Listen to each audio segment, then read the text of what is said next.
Hello everybody, how are you doing today? Today I'm sharing with you some top tips on how to manage intense emotions like anger, frustration, a build-up of tension, stress, tiredness, those things that can reach a tipping point and tip us into an unresourceful behaviour, attitude or mindset. The acronym STOP is a really useful way for you to have a strategy to bring yourself back to balance in those moments when you're feeling that you're about to be tipped over into a state that's not useful, where you are unresourceful, where you're not your best self. Now, it happens to us all. I was having coffee with a longtime friend of mine this week, and she's a teacher. And she gave me this really, really great analogy that she shares with parents. She said, when parents say to her, do you know what? My child's anger came out of nowhere. They just lost the plot. They really had a major outburst. My friend said, do you know what? It doesn't come out of nowhere. It's almost like having a Coke bottle or a soda bottle sitting on your desk, and every time you turn your back, somebody comes in and shakes it. So you're sitting in your office, and every time somebody comes in to share their day, deal with a problem, have a conversation with you, when you're not looking, they shake that bottle. That happens all day. And then at the end of the day, you decide, I'm going to drink my drink. You ease off the lid and bam, it's exploded everywhere. That's what happens, not just with children, but with adults as well, that we can have triggers that build up and build up and build up over time, and then there's the explosion. So some of us internalize that explosion, and the outside world don't really get to see it. We just feel these intense feelings and we get really, really stressed or anxious, and it can impact on our health.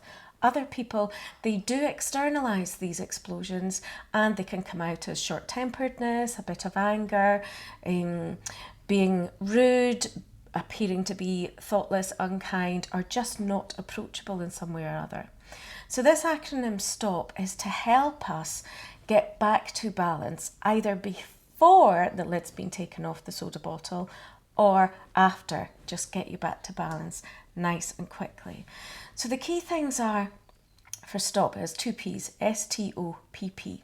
The key things are, this is a mindfulness strategy, that the more you practice this, the simpler and easier it will be for you to notice when tension's building up in your system, catch yourself, give yourself a mini headspace break, do the STOP process, and bring yourself back to balance. Okay, so here's the first one, S. Stop. Don't act immediately. Whatever the trigger is, whatever the building reaction in your system, you have more than one choice than to take and deliver that reaction. You can stop and wait a moment. Feelings, emotions are transient. It will move on. So your first thing is simply stop. Then T, take a breath. A deep breath. Now, I know that sounds patronising. I know you're thinking, oh, everyone says take a breath. That's infuriating. Now, what we know from mind-body neuroscience point of view is that when we take a deep breath, and actually just slow the breathing down for 2 minutes, what that does is send messages to your brain that tell your heart and your whole system to come off the fight, flight, freeze, fold response, to stop the emotional hijack that comes from your nervous system, your sympathetic nervous system saying, get ready, this is going to be a tough day. Through the breath, it helps you flip to rest and digest, the parasympathetic nervous system. So use the breath, practice it, and you'll get the results for yourself. So that's the second thing. Then the O in STOP is observe. What am I focusing on? What am I putting all of my attention on? What am I thinking? How am I feeling? What is going on inside me? What do I need right now that's going to help me in this moment? So what we do sometimes when we're on this state of heightened alertness and feeling a bit of pressure, not feeling our best selves, is that our thoughts can magnify how we feel. So shift your focus. You can feel really immersed in the emotion, immersed in a situation where your train of thought is going over and over and ruminating on thoughts that just aren't supporting you. They're making you feel worse. So be aware, observe. What are you focusing on? And then shift focus. So here we go to the first P. P, pull back. Zip yourself out of the situation. Now, you might not be able to physically move space, move out of the room that you're in, but what you can do is you can imagine, and some of my clients have taught them to do this, imagine they're a Google satellite for the moment and zip themselves right the way up there into space and look down on the situation, look down on the self down there, what's going on for them. When you pull back and you get yourself out, whether mentally or physically, you can start to see the bigger picture. What's the purpose of the emotion? What's the purpose of the situation you're in? Let's get back to the bigger picture and not in the emotional hijack of it. So pull yourself right out of there and get another perspective. Look wider, look above and beyond the emotions, the feelings, the conversations, the magnified ruminating thoughts, and think about what else could this be about. Help yourself by pulling yourself right out of there.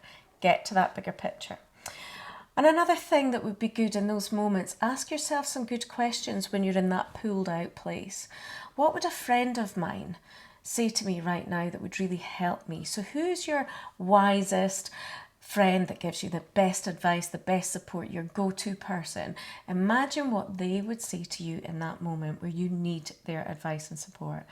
That can often be a mental strategy that just helps you get the insight and the wisdom to help you in that moment. And then your second P is for practice. Practice makes progress. The more you practice this STOP acronym, the easier it will be for you to apply it when you need it. It's that break glass in case of emergency.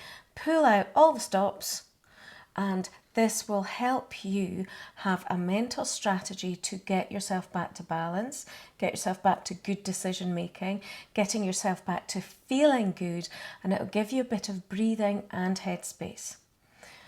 And it only takes moments. So the more you practice this, the faster and more proficient you become. So the second P is practice, and practice it the things that work for you. So apply STOP, be creative and adaptive with it, and you will find strategies that really work and help for you.